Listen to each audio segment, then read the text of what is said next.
Sir வணக்கம். உங்களுடைய முன்மொழி கொள்கையை எதிர்த்து ரயில் நிலையங்களில் உள்ள ஹிந்தி மொழியை கருப்பு நிற வண்ணங்களால் வண்ணம் பூசிகிட்டு இருக்காங்க. அதை பற்றி உங்களுடைய கருத்து என்ன? வணக்கம். குருசங்கர், நெல்லை குருசாமி சார். வணக்கம், மாலை வணக்கம். இன்றைய காலைய தினம் பார்த்தீங்கன்னா நியூஸ் சேனல்லையும் மொபைல்லையும் வாட்ஸ்அப்லையும் நிறைய செய்திகள் பரவிச்சு. பொள்ளாச்சி ஊர்லேயும் மட்டும் நமது திருநெல்வேலி ஊரில் பாளையங்கோட்டில் ரயில்வே ஸ்டேஷனில் இருக்கக்கூடிய அந்த ஏன்னா அதில் பார்த்தீங்கன்னா இந்த ரயில்வே ஸ்டேஷன் ரயில் நிலையம் பார்த்தீங்கன்னா மத்திய அரசாங்கத்துக்கு சேர்ந்தது. அதனால் அதில் பார்த்தீங்கன்னா ஆங்கிலத்திலையும் தமிழ்லேயும் நம்ம தமிழ்நாடுனா தமிழ், கேரளா போனீங்கன்னா மலையாளத்தில் இருக்கும். ஆனால் நடுவில் ஹிந்தி பொதுவான மொழினால இருக்கும் ரயில் நிலையங்களில். அதை இவங்க மும்மொழி கொள்கை வேண்டாம் என்று சொல்கிறதுக்காக இவங்க திமுக தற்கொலைன்னு சொல்லக்கூடியது இதே நிறுவனமாகுது. இதுக்காக போய் அதை அழிக்கணும் அவசியம் இல்லை. ஏன்னா இந்த திமுக தலைவர்கள் பார்த்தீங்கன்னா இது நாட்டுக்காக கட்சி கிடையாது, நாட்டுக்காக பாடுபடுறதுன்னு சொல்லக்கூடிய இந்த திமுக கிடையாது. நாங்கள் ஆரம்பத்துலேருந்து எல்லாரும் சொல்லக்கூடியது தான். திமுக பார்த்தீங்கன்னா ஒரு கார்ப்பரேட் நிறுவனம், ஒரு குடும்பத்துக்காக சொத்து. அதில் பார்த்தீங்கன்னா அறிஞர் அண்ணாக்கு அப்புறம் அந்த திமுக தலைவர் பொறுப்பை ஏற்றவர் கலைஞர் முத்துவேல் கலைஞர் அவர் பார்த்தீங்கன்னா பொறுப்பை வகித்தார். அதுலேருந்து தொடர்ச்சியாக பார்த்தீங்கன்னா அவருக்கு 3 மனைவிகள். அவர் மட்டும் 3 மனைவி வச்சுக்கலாம். 3 மனைவிகள், இணைவி, துணைவி, எப்படி வேணாலும் வச்சுக்கலாம். அதுக்கு வேறு என்ன வேணாலும் வச்சுக்கலாம். அதுபோல் சைடில் எக்ஸ்ட்ரா பேஸ் நிறைய இருக்குது. ஏன்னா அதுக்கு கொஞ்சம் நம்ம பராமப்படணும். ஏன்னா அவருக்கு அது திறமை இருக்குது, அது அவருக்கு வாய்ப்பு இருக்குது, அவர் வச்சுக்கிட்டாரு. அது ஒரு பக்கம் இருக்கட்டும். அதான் ஒரு பையனும் வச்சுக்கிட்டாங்க, முதல்வரும் வச்சுக்கிட்டாரு. இப்போ அவருடைய பால்டாய் பாபு அவருடைய பையன் உதயநிதி ஸ்டாலின் வச்சுக்கிறாரு. இன்ப நிதி பேருக்கு ஏற்ற மாதிரி இன்பமாக இருக்காரு, நிதியும் கூட நிறைய இருக்குது. அதெல்லாம் அவங்க வச்சுக்கிறாங்க. அதெல்லாம் ஒரு பக்கம் இருக்கட்டும். இந்த கார்ப்பரேட் நிறுவனத்தை மக்களை என்ன செய்கிறாங்க, மக்கள் தான் ஏமாத்துறாங்கன்னு பார்த்தா அவங்களுக்காக நம்பி இருக்கக்கூடிய ஜனங்கள் எப்படின்னு கேட்டிங்கன்னா அவங்களுக்காகவே பாடுபட்டு ஏதாவது ஒரு பிரச்சனைனா மறியல் பண்ணுறது, எதுனாலும் என்ன விஷயமே தெரியாமல் மறியல் பண்ணுறாங்க.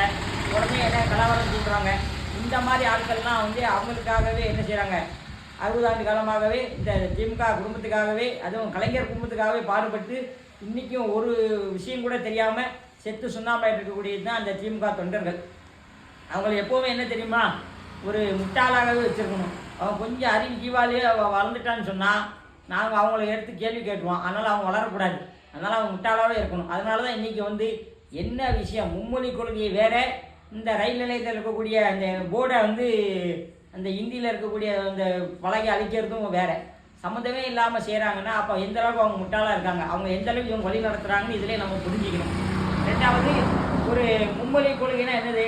முதல்ல இதுக்கு முன்னாடி இதே நான் பாரதிய ஜனதா கட்சி தான். பாரதிய ஜனதா இதே பாரத பிரதமர் ஹிந்தி வேணும்னு கட்டாயம்னு சொன்னார். நானும் ஏற்றுக்கிறேன் சொல்லலை. ஆனால் அவர் ஹிந்தியை இப்போ என்ன சொல்லிட்டாரு, ஹிந்தியே கிடையாது, 3வது மொழி, 3rd லாங்குவேஜ் நம்ம எது வேணால் நம்ம சாய்ஸ் பண்ணிக்கலாம். எனக்கு மலையாளம் பிடிச்சிருந்தா நான் மலையாளம் நான் கற்றுக்கலாம். எனக்கு இல்லை எனக்கு உருது வேணா உருது கற்றுக்கலாம். இல்லை எனக்கு மராட்டி வேணால் மராட்டி, இல்லை குஜராத்தி கற்றுக்கலாம். இல்லை எனக்கு ஹிந்தினா ஹிந்தி, இல்லை தெலுங்குனா கன்னடம். எனக்கு என்ன மொழி பிடிச்சிருக்கோ, இல்லை நான் எனக்கு தாய்மொழி ஏன்னா வேறு ஏதாவது மொழி நான் கற்றுக்கணும்னு ஆசைப்படுறேன்னா கூட நான் என்ன செய்யலாம், அதை நான் கற்றுக்கலாம்.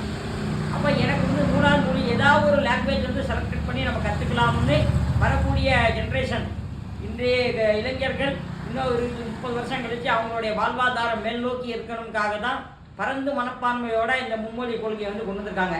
ஆனால் இது என்ன செய்யுது அவங்களுக்கு தெரியல. அந்த மும்மொழி கொள்கை வேண்டாம், எங்களுக்கு இந்த மக்கள் படிக்கக்கூடாது, எதுவும் செய்யக்கூடாது, முட்டாளாகவே இருக்கணும், மறுபடியும் முட்டாளாக இருக்கணும், அவங்க தொண்டர்களும் முட்டாளாகவே இருக்கணும். அப்படி எண்ணத்தில் தான் இவங்க மும்மொழி கொள்கை வேண்டாம்னு சொல்கிறாங்க.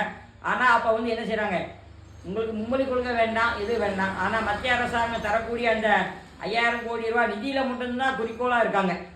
அப்போ நீங்கள் சரி அந்த 5000 கோடி நிதி மத்திய அரசாங்கம் நம்மளுடைய மத்திய அமைச்சர் தர்மேந்திர பிரதான்ஜி தந்துருவாங்க. ரைட்டு, அது நாங்கள் போராடுறோம், உங்களுக்காகவே நீங்கள் கேட்கறதுனால நாங்களும் அதை வாங்கி தரோம் உங்களுக்கு.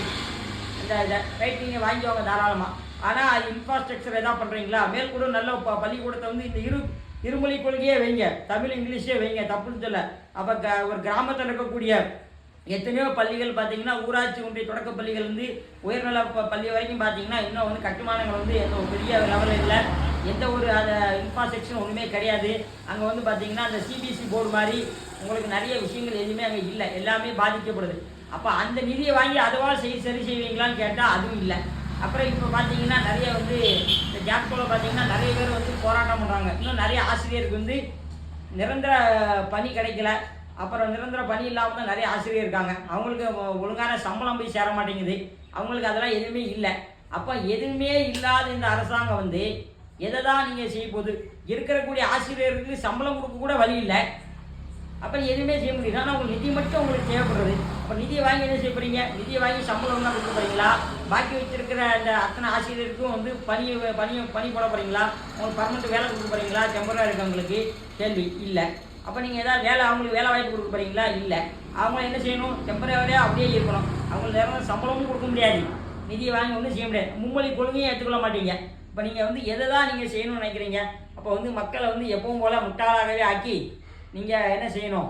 ஏதாவது வந்து அரசியல் காழ்ப்புணர்ச்சி உண்டாக்கணும். அந்தந்த மாவட்டத்தில் வந்து என்ன செய்யணும்? ஏதாவது மக்களை தூண்டி ஒரு ஆர்ப்பாட்டம் போராட்டம் பண்ணி நீங்கள் என்ன செய்யணும்? மக்களை முட்டாளாக ஆக்கணும்னு நினைக்கிறீங்க. அதான் இன்றைய தினம் காலையில் பார்த்தீங்கன்னா ரயில் நிலையங்களில் இருக்கக்கூடிய இந்த பெட்டிகள் பூராத்தையும் போர்டு பூராத்தையும் என்ன பண்ணியிருக்காங்க? ஹிந்தியில் இருக்கக்கூடிய பூரா அழிச்சிருக்காங்க. அதான் அடிமுட்டால் சொல்லக்கூடிய தொண்டர்கள் பூரா திமுக காரங்க தான். இந்த திமுக காரங்க சொன்னால் என்ன தெரியுமா? கொஞ்சளிப்பான். கொஞ்சளிச்சு என்ன செய்ய போகுது? ஒன்றும் நடக்க போகிறதில்ல. எவனுக்கா திராணி தெம்பு இருந்தால் இந்த திமுக குடும்பத்தில் இருக்கிறவன் தவிர வேற எவனாவது ஒருத்தன் வந்து நீ ஒரு எம்எல்ஏ இல்லை ஒரு மந்திரி ஆகி நீ அந்த இடத்துல நீ உட்கார முடியுமா? இல்லை ஒரு முதலமைச்சர் நாற்காலினால உட்கார முடியுமா? கேட்க முடியுமா? நீங்கள் சவால் விடுங்க. எங்கள் தலைவர் அண்ணாமலைஜி சவால் விட்டார்.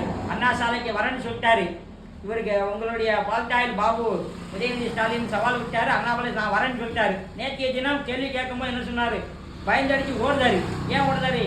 ஏன் உனக்கு வந்து இடுப்பில் பேண்டே நிற்காது, நீ ஓடக்கூடியவன் ஓடிட்டே இருக்கணும். அவன் அப்படி இல்லை. அவர் எங்கள் தலைவர் ஐபிஎஸ். அவர் வந்து கண் மூடி சுட்டாருன்னா இருக்கிற இடம் தெரியாது. புரியுதா உங்களுக்கு?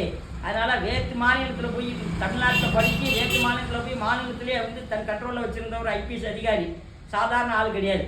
அப்போ அவருக்கு இருக்கிற மூளை இதெல்லாம் வந்து கடலளவு. நம்ம சொல்கிறதுக்கு அது வந்து ஈடு இணைப்பு கிடையாது. ஃபிங்கர் பிரிண்டில் எல்லா இதுவும் வச்சுருக்காரு. புரியுதா? அவர் கிட்ட சவாலுக்கு பயந்து ஓடிட்டாங்க. இதில் நீங்கள் வேற உங்களுடைய தொண்டரை ஏமாற்றி நீங்கள் அரசியல் பண்ணாதீங்க. மக்களை நல்விதமாக வழி நடத்துங்க. இருக்கக்கூடிய மக்களுக்கு நல்ல கல்வி கொடுங்க. வாழ்க்கையில் வந்து காசு பணம் நீங்கள் மக்களுக்கு தராட்டாலும் நல்ல கல்வி கொடுங்க. நல்ல கல்வி படித்தா கண்டிப்பாக அவன் வாழ்க்கையில் முன்னேறி வருவான். நிறைய மக்கள் என்ன செய்கிறாங்க? இன்னும் நிறைய கிராமங்களில் படிப்பறிவு இல்லாமல் நிறைய மக்கள் இருக்காங்க. அவங்களாம் நல்லா படித்து மேல் நோக்கி வரட்டும். அவங்களுடைய வாழ்வாதாரம் முன்னேறட்டும். இதுக்காக நாங்கள் வந்து எங்களுடைய பாரத பிரதமர் வந்து இன்றைக்கி அவர் யோசிக்கல. இன்னும் 50 வருஷம் கழித்து இந்த மாதிரி திட்டங்கள் கொண்டு வந்தால் 50 வருஷம் கழித்து இந்தியாவில் இருக்கக்கூடிய எவனுமே வந்து கல்வி இல்லாத ஆளே இருக்க மாட்டான். எல்லாரும் படித்து நல்ல விஷயத்தோடு இருக்கக்கூடியவனா இருப்பான் மக்கள். புரியுதா? படிச்சுட்டு அவன் சொந்த விருப்பம் எந்த தொழிலானா பண்ணலாம். படித்த வேலைக்கு தான் போன விஷயம்ல. ஆனால் அவன் கல்வி அறிவு இருக்கணும். அதுக்காக தான் பிரதமர் வந்து மும்மொழி கொள்கையை கொண்டு வராங்க இந்தியா முழுவதும். இது தமிழ்நாடுக்கு மட்டும் ஏதோ திணிச்ச மாதிரி இவங்க வந்து கதறாங்க. காங்கிரஸ் ஆளக்கூடிய எத்தனையோ மாநிலம் கூட பார்த்தீங்கன்னா மும்மொழி கொள்கை வந்தாச்சு. அப்போ வந்து இதெல்லாம் வந்து அவங்க இன்னும் என்ன சொல்கிறதுனா மக்கள் நம்ம முட்டாளாக இருக்காங்க, மக்களுக்கு ஒன்றும் தெரியாது, நம்ம சொல்கிறதான் கேட்பாங்க அப்படின்னு நினச்சிருக்காங்க. மக்கள் அப்படி இல்லை. மக்கள் தெளிவாக இருக்காங்க. மக்கள் நல்லா புரிஞ்சுக்கிட்டு அவங்களுக்கு என்ன தேவையோ அந்த பாடத்தை படிக்கிறாங்க. அதைத்தான் நல்ல தெளிவான உலகம் பூரா பார்த்தீங்கன்னா கான்வென்ட் ஸ்கூலில் பிள்ளைகளை படிக்க வச்சு 3வது ஏதாவது ஒரு லாங்குவேஜ் படிக்க வைக்கிறாங்க. ஆனால் பாவம் கஷ்டப்பட்டவங்க வந்து அங்கே காசு லட்சக்கணக்கில் காசு கொடுக்க முடியாது. காரணம் அந்த ஸ்கூல் நடத்துகிற பூரா பார்த்தீங்கன்னா டிஎம்கே திமுகவில் இருக்கக்கூடிய அமைச்சர்கள், எம்எல்ஏ, மந்திரி, பினாமி இவங்க தான் வந்து ஸ்கூல்கள் நடத்துகிறாங்க. அப்போ அவங்களுக்கு கப்பம் கட்ட முடியல. ஏன்னா வந்து மாதம் 1 லட்சம் 1.5 லட்சம் எங்களுக்கு ஃபீஸ் கட்டுவான். அவன் டெய்லி தினக்கூலிக்கு போகக்கூடியவன் 200 ரூபா 500 ரூபா சம்பளம் தினக்கூலிக்கு போகிறவன் வந்து 1 லட்ச ரூபா கட்டி அவங்களால என்ன செய்யணும்? ஸ்கூலில் போய் படிக்க முடியாது. அப்போ அவன் கவர்மெண்ட் ஸ்கூல் தான் படிப்பான். அப்போ அப்படி உள்ள மக்களுக்கு வந்து என்ன செய்யணும்? நல்ல ஒரு கல்வி கொடுத்தா அவன் வாழ்க்கை மேல் நோக்கி போகும் எண்ணத்தில் தான் எங்களுடைய பாரத பிரதமர் அவர்கள் மும்மொழி கொள்கையை கொண்டு வந்திருக்காரு. இதை இவங்களுக்கு பொறுக்கலை. ஏன்னா 26ல் இவங்க ஆட்சி பிடிச்சிருவாங்களோ அப்படின்னு இவங்களுக்கு கொஞ்சம் இப்போவே பயம் வந்துருச்சு. அதனால தான் இப்படிலாம் எதிர்க்கிறாங்க. நீங்கள் என்ன வேணால் நீங்கள் வந்து கத்துங்க கதருங்க என்ன வேணால் செய்யுங்க. ஆனால் 26ல் நான் இப்பவும் சொல்கிறேன், பாரதிய ஜனதா கட்சி தான் ஆட்சியை பிடிக்கும். 26ல் கண்டிப்பாக தாமரை தமிழ்நாட்டில் மலர்ந்தே தீரும். அது எந்த ஒரு மாற்று கருத்தும் இல்லை. அதனால் நீங்கள் வந்து ரயில் நிலையங்களை ஹிந்தி அழிச்சா ஹிந்தி அழிஞ்சிருமா? இல்லை நாங்கள் தமிழ் அழிச்சா தமிழ் அழிஞ்சிருமா? அதெல்லாம் அழிய போகிறது இல்லை. எத்தனையோ வெள்ளைக்காரன் முஸ்லீம்காரன் படையெடுத்து வந்தும் இன்றைக்கி நம்மளுடைய அத்தனை 1000 ஆண்டு 2000 ஆண்டு பழமையான கோயில்கள் அப்படியே நிற்குது. நம்மளுடைய தமிழ் தொல்காப்பியத்திலேருந்து எல்லாமே அப்படி தான் இருக்குது. ஆனால் யாரும் அழிக்க முடியாது. ஆனால் அவருக்கு விருப்பப்பட்டால் 3வது மொழி படிக்கலாம் என்று சொல்கிறது தான் அந்த பாரத பிரதமருடைய அந்த மும்மொழி கொள்கைகள். அது அவங்களுக்கும் புரியுது. இருந்தாலும் நம்ம ஒரு அரசியல் பண்ணணும், நம்ம அந்த இடத்துல இன்னொருத்த ஆட்சி வந்துடக்கூடாது, இது மும்மொழி கொள்கையை வேண்டாம்னு சொல்கிறாங்களா, இல்லை இரு திராவிட கட்சி தாண்டி இன்னொரு கட்சி உள்ளே வந்திருக்கக்கூடாதுன்னு நினைக்கிறாங்களா? இதில் யார் யார் சேருவான்னு கேட்டிங்கன்னா பாரதிய ஜனதா கட்சி சேரும்.